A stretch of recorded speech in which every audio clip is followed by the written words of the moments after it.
Hello, hi.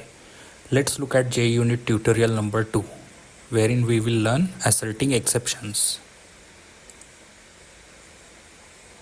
So suppose method you want to test is division method, and it throws an exception in case if y is equal to 0, else it provides proper division.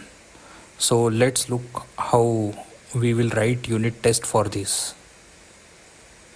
So our unit test will look something like this.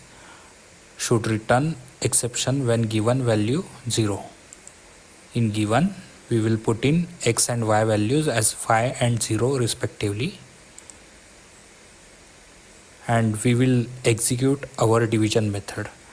But problem with executing this division method is, in case if it throws an exception, we will not be able to catch it, since our execution will fail, and so we will not be able to actually test this case. So what we will do is actually use a executable instance.